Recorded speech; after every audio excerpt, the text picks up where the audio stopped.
अस्सलाम वालेकुम students, my name is Fatima Khalid. आज से हम शुरू करेंगे केमिस्ट्री के फर्स्ट चैप्टर से। सबसे पहले केमिस्ट्री का फर्स्ट चैप्टर है फंडामेंटल ऑफ केमिस्ट्री। फंडामेंटल होता है कि कोई भी बुनियादी चीज़, तो हम मतलब केमिस्ट्री के बारे में जो जो बुनियादी चीज़ें हैं वो इस चैप्टर में पढ़ेंगे। हम इसमें केमिस्ट्री के बारे में सबसे पहले केमिस्ट्री होती क्या है ये पढ़ेंगे, ये साइंस की ब्रांच है ये पढ़ेंगे, उसके अलावा ये पढ़ेंगे कि इसकी कितनी ब्रांचेस है, मतलब इसकी ऑर्गेनिक, फिजिकल, बायोकेमिस्ट्री, ये सारी इसकी ब्रांचेस है उनको पढ़ेंगे। उसके बाद हम इनकी बेसिक डेफिनेशंस, इसके अंदर एलिमेंट्स, एटम का ये सारे कॉन्सेप्ट्स हैं उसको बारी बारी स्टडी करेंगे कि ये सब चीज़ें आखिर होती क्या है। सबसे पहले जो हमारे पास साइंस होती है उसकी तीन किस्में होती है। हमारे पास एक साइंस होती है यूनिवर्सल साइंस, जिसमें हम यूनिवर्स, पूरी कायनात के बारे में पढ़ते हैं। तो हमारे पास जो यूनिवर्सल साइंस है उसकी भी तीन टाइप्स है, एक फिजिक्स है, एक केमिस्ट्री है और एक बायो है। जो फिजिक्स है इसमें हम मैकेनिक्स वगैरह के बारे में पढ़ते हैं, ये एक अलग ब्रांच है। और इसके अलावा जो बायो है उसके हम जिंदगी के बारे में पढ़ते हैं कि हम जिंदगी की जो साइंटिफिक स्टडी है वो हम बायो में पढ़ते हैं। और हमारी जो सबसे मेन ब्रांच है जो हमने इस वाले कोर्स में पढ़नी है वो है केमिस्ट्री। तो सबसे पहले आपको पहले ये पता होना चाहिए कि साइंस होती क्या है। हमारी नेचर को science, definition of science, the knowledge that provides understanding of this world and how it is work is science. इसका मतलब है कि हमारे पास बहुत सारा नॉलेज जो हम यूनिवर्स वगैरह को, मतलब कि अपनी कायनात, अपनी दुनिया वगैरह को समझने वगैरह के लिए पढ़ते हैं, उसके ऊपर काम करते हैं और हम देखते हैं कि ये दुनिया है कैसे काम कर रही है, ये सब क्या है, ये साइंस है। मसलन कि हम सबसे पहले अर्थ के बारे में पढ़ते हैं कि अर्थ जो है ज़मीन है वो किन किन चीज़ों से मिलकर बनी है। अर्थ के अंदर एटमॉस्फेयर हम लोग जानते हैं, एटमॉस्फेयर की कितनी लेयर्स है वो सारी हमें पता है कि गैसेस से मिलकर बनी है। तो ये सब हम किस में पढ़ते हैं, साइंस में। अब जो गैसेस हो गई, ये सारे मैटर वगैरह होंगे, ये हम पढ़ेंगे केमिस्ट्री, मतलब कि आपको पता है केमिस्ट्री में पढ़ेंगे। उसके अलावा जो हमारे पास बायो है, बायो में हम जो होता है ज़्यादातर जो इंसान की ज़िंदगी है कि दुनिया में इंसान कैसे आया, उसके बाद उसकी ज़िंदगी कैसे शुरू हुई और वो कैसे अपने साथ में जैसे जैसे दुनिया बदलती रहे कैसे कैसे वो चेंज होता रहे, वो हम सब पढ़ेंगे बायो में। लेकिन हमारे यहाँ पे कौन सी है मेन ब्रांच, केमिस्ट्री।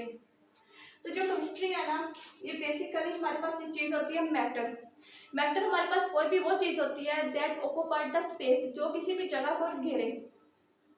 अब हमारे पास आसपास हर चीज़ है, चाहे वो हम खुद भी है, वो क्या है, वो मैटर है। सबसे पहले मैटर हमारे पास जो होता है वो कॉमनली तीन फॉर्म्स में पाया जाता है। हमारे पास एक सॉलिड होती है, ज़्यादातर हमारे पास जो चीज़ें होती है वो सॉलिड होती है, जैसे हमारे पास ये नमक वगैरह हो गया, गोल्ड हो गया, वेजिटेबल्स, फ्रूट्स वगैरह ज़्यादातर जो होते हैं ये सॉलिड फॉर्म में होते हैं। उसके पास जो हमारे मैटर की सेकंड फॉर्म है वो है लिक्विड्स। हमारे पास ये जो पानी हो गया, ये सारा कौन सी फॉर्म है, लिक्विड, वाटर, मिल्क, अल्कोहल, ये सारी आ जाती है मैटर के लिक्विड फॉर्म में। उसके बाद हमारे पास तीसरी फॉर्म जो होती है मैटर की वो होती है गैस। हमारे पास जो हाइड्रोजन गैस है, नाइट्रोजन, ये सारी जो गैसेस वगैरह इस्तेमाल होती है, ये हमारे पास मैटर की थर्ड फॉर्म है गैस। तो हमारे पास जो केमिस्ट्री है ना, ये जो मैटर है ना, इसकी बेसिक चीज़ है। हम केमिस्ट्री में जो बेसिक जो ब्रांच है, मतलब केमिस्ट्री में हम मैटर की कंपोजिशन के बारे में पढ़ते हैं कि वो किस चीज़ से मिलकर बना है, मतलब कि वो किन किन, वो गैस से मिलकर बना है, सॉलिड से मिलकर बना है या लिक्विड से मिलकर बना है। उसके बाद हम मैटर की स्ट्रक्चर पढ़ते हैं, मतलब कि हमने ये तो बता दिया कि वो सॉलिड से मिलकर मिला है, लिक्विड से गैस। उसके बाद अब जो हर सॉलिड लिक्विड है उनका अपना अलग स्ट्रक्चर होता है, वो कार्बन से मिलकर बनी है, वो एटम से मिलकर बना होता है मैटर जो है कॉमनली।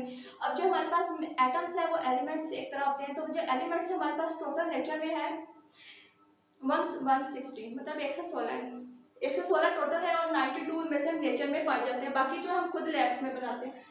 अब मतलब कि जो मैटर होता है बेसिकली एटम से मिलकर बना है, तो उसके बारे में हम जो इसकी स्ट्रक्चर है कि वो किस किस एटम से मिलकर बना है वो पढ़ेंगे हम मैटर में, कि उसकी स्ट्रक्चर से उसके एटम्स किस तरह अरेंज है। स्ट्रक्चर में बेसिकली अरेंजमेंट पढ़ेंगे और कंपोजिशन की वो किस किस कितनी मिकदार में कौन सा मैटर उसके साथ मिला हुआ है। उसके बाद प्रॉपर्टीज। अब जो हर मैटर होता है जैसे सॉलिड, लिक्विड, गैस, इनकी अपनी प्रॉपर्टीज होती है। जो सॉलिड होते हैं वो सख्त होते हैं, उसके अलावा जो लिक्विड होता है हमें पता है वो फ्लो कर सकता है, वो लिक्विड फॉर्म में होता है, फ्लूइड की फॉर्म में। और जो गैसेस है वो तो रैंडम मोशन करते हैं, वो तो हमें नज़र भी नहीं आते, मतलब कि जो मॉलिक्यूल्स होते हैं इतने दूर दूर होते हैं कि हमें वो आम आम से अक्सर नज़र भी नहीं आते। अब और रिएक्शंस के लिए तीनों चीज़ें जो है सॉलिड, लिक्विड, गैस, आपस में रिएक्ट कैसे करती है आपस में, मतलब कि हमें पता है जो सॉलिड है वो अक्सर लिक्विड में चेंज होता है। इसकी कॉमन एग्जांपल क्या है कि जो बर्फ है वो पानी में तब्दील हो जाती है। इसके अलावा हम केमिकल रिएक्शन बहुत ज़्यादा अपने फ़ायदे के लिए करवाते हैं कि हमें इससे और प्रोडक्ट्स और चीज़ें वगैरह बना सकें। तो इस सब चीज़ों में जब हम जो बेसिक चीज़ क्या है वो मैटर है। The branch of science which deals with the composition, structure, properties and reaction of matter is called chemistry. कि हम जिसमें मैटर के कंपोजिशन, स्ट्रक्चर और प्रॉपर्टीज और रिएक्शन के बारे में पढ़ेंगे। जिस ब्रांच साइंस की ब्रांच में वो क्या आती है, केमिस्ट्री। ये तो होगी केमिस्ट्री की डेफिनेशन। उसके बाद है कि केमिस्ट्री के हमें पढ़ने के फायदे क्या क्या है, हम अगर अपनी आगे आने वाली ज़िंदगी में केमिस्ट्री को इस्तेमाल करते हैं कि मतलब केमिस्ट्री को चूज़ करके आगे जाएंगे तो हमें क्या क्या फ़ायदे होंगे। मतलब कि ये इंडस्ट्रीज वगैरह में बहुत ज़्यादा इस्तेमाल होती है। सबसे ज़्यादा ये पेट्रोकेमिकल्स इंडस्ट्री में इस्तेमाल होती है। पेट्रोकेमिकल्स क्या होते हैं, फॉसिल फ्यूल्स होते हैं। फॉसिल फ्यूल्स कौन से होते हैं, जो हम ये पेट्रोल, नेचुरल गैस, डीजल, ये सारे क्या होते हैं, पेट्रोकेमिकल्स। अब जो पेट्रोल है ना, वो जो ज़मीन से निकलता है वो मतलब कि इस तरह ही निकल आता है जैसे हमें दुकानों वगैरह में मिलता है, बल्कि वो क्रूड ऑयल जब वो निकलता है ना, वो मतलब मिक्सचर होता है मुख्तलिफ ऑयल्स का, तो उसको अलग-अलग करना होता है। तो ये वाली जो इंडस्ट्रीज है ना, पेट्रोकेमिकल्स, ये हम सबको अलग-अलग करती है। तो इसलिए केमिस्ट्री जो है इन सबको अलग-अलग करने में मदद करती है। तो इसमें क्या है, पेट्रोकेमिकल्स प्रोडक्ट्स में हम जो केमिस्ट्री है उसको इस्तेमाल कर रहे होते हैं। अब हमें पता है जो क्रूड ऑयल है वो लिक्विड की फॉर्म में होता है। तो जो लिक्विड है अब वो सारा लिक्विड एक मिक्सचर की फॉर्म में, तो हम उस मैटर जो लिक्विड हमें पता है वो क्या है, मैटर है, तो हम क्या करेंगे, लिक्विड को अलग-अलग करेंगे। तो जब अलग-अलग करेंगे जिस इंडस्ट्री में उसे क्या कहेंगे, पेट्रोकेमिकल्स। उसके बाद हमारे पास आ जाती है मेडिसिन एंड ड्रग्स। हमें पता है जो ये मेडिसिन और ड्रग्स वगैरह, मतलब मेडिसिन, दवाइयाँ वगैरह, ये सारे हम लोग अपनी रोज़मर्रा ज़िंदगी में इस्तेमाल करते हैं। मेडिसिन जो होती है वो भी ज़्यादातर केमिकल से मिलकर बनी होती है। अगर आप अपने घर में कोई भी मेडिसिन उठाए तो उसके ऊपर हमेशा केमिकल्स के वगैरह के नाम लिखे होते हैं कि ये किन किन चीज़ों, कौन कौन से केमिकल से मिलकर बनी है। तो जो मेडिसिन का शोबा है उसमें भी जो केमिस्ट्री है वो बहुत इंपॉर्टेंट रोल प्ले करती है। उसके बाद पेपर इंडस्ट्री, हमें पता है, ये तो हमें पता है कि लकड़ी से जो है वो कागज़ वगैरह बनता है, लेकिन ये कागज़ हम लकड़ी से डायरेक्ट नहीं बनाते हैं, बल्कि फिर आप क्या करते हैं, ये भी एक लंबा प्रोसेस होता है, पूरी इंडस्ट्री होती है पेपर की। उसमें मुख्तलिफ हम केमिकल्स वगैरह इस्तेमाल करते हैं पेपर बनाने में। मसलन हमारे पास मैटर की एक फॉर्म होगी क्लोरीन। जो क्लोरीन होगी ना, हम पेपर में डालेंगे ताकि पेपर क्या रहे, नीट एंड क्लीन रहे, वो वाइटनेस पेपर को देने के लिए हम पेपर को अक्सर ब्लीच वगैरह करते हैं। तो ब्लीचिंग में जो हमारे पास गैस इस्तेमाल होती है, जो लिक्विड इस्तेमाल होगा वो होगा क्लोरीन। क्या होगा, क्लोरीन। उसके बाद हम लोग सोप वगैरह बनाने में, सोप एंड डिटर्जेंट्स, हमारे घर सर्फ और ये जो साबुन आते हैं उनके नीचे भी पीछे अक्सर आपने देखा होगा लिखा होता है इंग्रेडिएंट्स में मुख्तलिफ केमिकल्स के नाम लिखे होते हैं। तो ये क्या भी मतलब केमिस्ट्री जो है वो पेपर, सोप, डिटर्जेंट्स वगैरह बनाने में भी इस्तेमाल होती है। इनकी इंडस्ट्रीज में भी अगर आप केमिस्ट्री पढ़ते जाएंगे तो आपको सारी फील्ड्स में जॉब मिल सकती है। उसके अलावा पेंट्स एंड पिगमेंट्स, पेंट्स जो होते हैं मतलब कि ये मुख्तलिफ वगैरह हम अपने घर में पेंट वगैरह करते हैं, ये पिगमेंट्स भी कलर से होते हैं। तो इन सबको बनाने में भी सबसे ज़्यादा जो इंपॉर्टेंट रोल है वो कौन अदा करता है, केमिस्ट्री। उसके बाद ये इंसेक्टिसाइड्स एंड पेस्टिसाइड्स, ये वो ज़्यादातर जो हम फसलों वगैरह में इस्तेमाल करते हैं खादों के तौर पर या कीड़े मकोड़ों को वगैरह को मारने के लिए, तो वो भी सब किस चीज़ से मिलकर बने होते हैं, केमिकल से। तो ये भी एक केमिस्ट्री की मतलब कि इंपॉर्टेंस है, केमिस्ट्री की एक एप्लीकेशन है जो हम अपनी रोज़मर्रा ज़िंदगी में आसपास देखते हैं। ये वो एप्लीकेशन है जो हम रोज़ अपने इर्द गिर्द देखते हैं। इसके अलावा केमिस्ट्री की बहुत ज़्यादा इंपॉर्टेंस है जो आहिस्ता आहिस्ता हम हर चैप्टर में साथ साथ पढ़ेंगे कि सब चीज़ों के फ़ायदे क्या हैं। उसके बाद केमिस्ट्री पोल्यूशन, जो केमिस्ट्री है वो सिर्फ हमें फायदे नहीं देती। पास का जो इंडस्ट्रीज होती है हमें पता है जब एक प्रोडक्ट इंडस्ट्री में बन रहा होगा उसको पानी भी चाहिए होगा, उसको गैसेस वगैरह, केमिकल्स वगैरह सब चीज़ें चाहिए होगी। अब वो जब केमिकल्स जितनी तो चीज़ें इस्तेमाल हो जाती है वो प्रोडक्ट्स में वगैरह में इस्तेमाल, मतलब कि जो चीज़ें बनाने में इस्तेमाल हो जाती है, अक्सर अवकाश उनके साथ बायो प्रोडक्ट्स मतलब कि और चीज़ें भी बन जाती है जिनकी हमें ज़रूरत भी नहीं होती।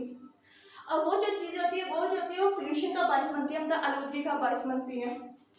सबसे पहले जनरेटेड वेस्ट बाय प्रोडक्ट्स कि मतलब कि जो उनके साथ बाय प्रोडक्ट्स मिलते हैं जिनकी हमें ज़रूरत भी नहीं होती, वो क्या करते हैं, वो एटमॉस्फेयर में चले जाते हैं, हमारे अर्थ के मतलब हवा में चले जाते हैं, फ़ज़ा में। तो वो क्या कॉज करते हैं, पोल्यूशन। पोल्यूटेड वाटर, जो पानी, गंदा पानी, आपने अक्सर देखा होगा जो इंडस्ट्रीज होती है उनके इर्द गिर्द जो नहरें वगैरह होती हैं या जो पानी होता है वो क्या होता है, बहुत गंदा होता है। उन पानी को हम पी भी नहीं सकते क्योंकि वो क्या होता है, उनमें गैसेस वगैरह पता नहीं वो क्या क्या मिला होता है। उसके अलावा क्या है, waste gases like carbon monoxide. उसके अलावा सिर्फ पानी ही को खराब नहीं करते बल्कि और बहुत सारे उनके अंदर से गैसेस वगैरह भी निकल रही होती है। जैसे कि सबसे मतलब एक गैस है कार्बन मोनोऑक्साइड। कौन सी, कार्बन मोनोऑक्साइड। अब जो गैसेस ऐसे निकलती हैं वो अक्सर कुछ तो चलो खतरनाक नहीं, लेकिन ज़्यादातर क्या होती है बहुत हार्मफुल होती है ह्यूमन हेल्थ के लिए। वो कौन, जैसे कार्बन मोनोऑक्साइड है। जो कार्बन मोनोऑक्साइड अगर वो एटमॉस्फेयर में चले जाए तो वो हमारी जो हमारी जो ऑक्सीजन है उसके साथ बाइंड कर जाती है और हमें जो सांस लेने वगैरह में मुश्किलात आ सकती हैं। अब जो केमिस्ट है वो ज़्यादा से ज़्यादा इस बात पर जोर दे रहे होते हैं कि उनका काम साथ साथ ये भी होता है कि जब वो नई टेक्निक, जब वो कोई नया प्रोसेस बना रहा है, तो जब वो कोई नया प्रोडक्ट बना रही हो, कि अगर उन्होंने कोई नया पेट्रोकेमिकल बनाना है, कोई नई मेडिसिन बनानी है, कोई नया साबुन या कुछ भी नया बनाना है, तो उनका ज़्यादा से ज़्यादा इस बात पे होता है कि वो ऐसी टेक्निक्स बनाए जिसकी वजह से जो ये वेस्ट पोल्यूशन है ये कम से कम बढ़े, ताकि जो एटमोसफियर है वो कम से कम पोल्यूट हो। तो जो टेक्निक्स होती है वो इस तरह आजकल केमिस्ट्री वो डिज़ाइन कर रहे हैं कि ज़्यादा से कम पोल्यूशन फैले और कम से कम गैसेज जो है वो बाहर एटमॉस्फेयर में जाए। Thank you. आगे हम अगले चैप्टर में next branches of chemistry discuss करेंगे। अभी के लिए इतना ही। Thank you.